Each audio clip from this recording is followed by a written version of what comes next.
Phuket Delhi air India విమాన ఘటనపై స్పందించారు కేంద్ర మంత్రి రామ్మోహన్ నాయుడు. ఈ ఘటనపై air craft accident investigation bureau దర్యాప్తు కొనసాగుతుందన్నారు ఆయన. విమానం డేటా రికార్డర్లు ఇతర కీలక భాగాలు చాలా సేఫ్గా ఉన్నాయని చెప్పారు. దీంతో త్వరలోనే ప్రాథమిక దర్యాప్తు నివేదిక వచ్చే అవకాశం ఉందన్నారు ఆయన. ఇక మరోవైపు చూస్తే పైలట్లు డ్రగ్స్ మత్తు పదార్థాలు వాడకుండా అడ్డుకునేందుకు కఠిన నిబంధనలు తీసుకొచ్చే దిశగా డీజీసీఏ కసరత్తు చేస్తోంది. ప్రస్తుతం పైలట్ నెట్వర్క్ లో కేవలం 10% మందికే రాండమ్ గా డోప్ టెస్టులు చేస్తున్నామన్నారు. ఇకపై ప్రతి పైలట్ కు ఏడాదికి కనీసం ఒకసారి ర్యాండమ్ డోప్ టెస్టులు చేయాలి అనే ప్రతిపాదనను ప్రభుత్వం పరిశీలిస్తోంది. మరింత సమాచారం మా ప్రతినిధి శివ అందిస్తారు. శివ, ప్రయాణికుల భద్రత కోసం పైలట్లకు డోప్ టెస్టులు చేయాలి అనే నిర్ణయాన్ని తీసుకుంటున్నారు. ఇది ఎప్పటి నుంచి అమల్లోకి రాబోతుంది? అండ్ మొన్న జరిగిన ఈ ఎయిర్ ఇండియా ఘటనపై నివేదిక ఎప్పటిలోపు వచ్చే అవకాశం ఉంది?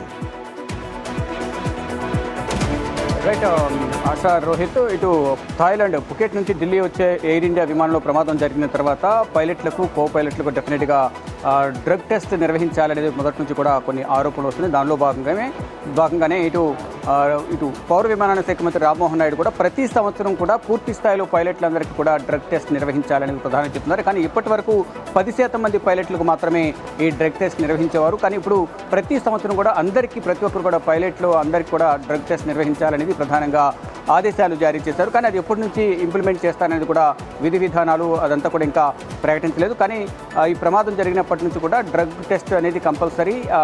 విమానం నడిపే సమయంలో పైలట్ డ్రగ్స్ సేవించి ఉన్నాడు అనేది కూడా ప్రధానంగా చెప్తున్నారు. అంటే సంవత్సరం ముందు యాన్యువల్లీ అంటే సంవత్సరానికి ఒకసారి చేసినప్పటికీ కూడా మధ్యలో డ్రగ్స్ సేవించినా అది దొరికే అవకాశం ఉండదు. అంటే అది ఇయర్లీ చేస్తారా లేకపోతే మంత్లీ చేస్తారా అనేది కూడా తెలియదు. కానీ ప్రతి సంవత్సరం కూడా టెస్ట్లని నిర్వహించాలని చెప్తున్నప్పటికీ కూడా అంటే ఒక్కొక్క డ్రగ్ ఒక్కొక్క నిబంధన ఉంటుంది. ఆ డ్రగ్ తీసుకున్న రోజులను బట్టి దాని క్వాంటిటీని బట్టి రోజు తీసుకుంటే ఒకలాగా ఉంటుంది, అప్పుడప్పుడు తీసుకుంటే మధ్యలో తీసుకుంటే ఒకలాగా ఉంటుంది. అంటే గంజాయి విషయానికి వస్తే ఒకరోజు అంటే ఈ డోప్ టెస్ట్లు చేయడం అన్న దానిపై ఏమన్నా వ్యతిరేకత ఉందా ఎవరి దగ్గర నుంచైనా? రెగ్యులర్ గా చేస్తే ఏముంది, సంవత్సరానికి 2 సార్లు ఎందుకు రాదు అనుకుంటే 3 సార్లు 4 సార్లు క్వార్టర్లీకి ఒకసారి చేయొచ్చు కదా, తప్పే ఉంది ప్రయాణికుల భద్రత కోసం?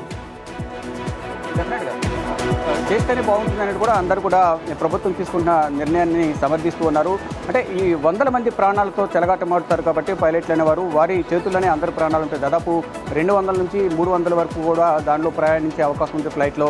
వారి ప్రాణాలను కూడా కో పైలట్ చేతుల్లోనే ఉంటాయి. కానీ వారు సరిగా లేకపోతే మాత్రం ప్రమాదాలు చోటు చేసిన అవకాశం ఉంది. ఇక మొన్న జరిగిన విమాన ప్రమాదం కూడా ప్రధానంగా 300 అడుగుల వరకు కింది వరకు వచ్చేసింది. దాన్ని కంట్రోల్ చేయకపోతే కనుక మొత్తం దాదాపు 200 మంది కూడా ప్రాణాలు కోల్పోవాల్సిన సిచ్యువేషన్ ఏర్పడేది.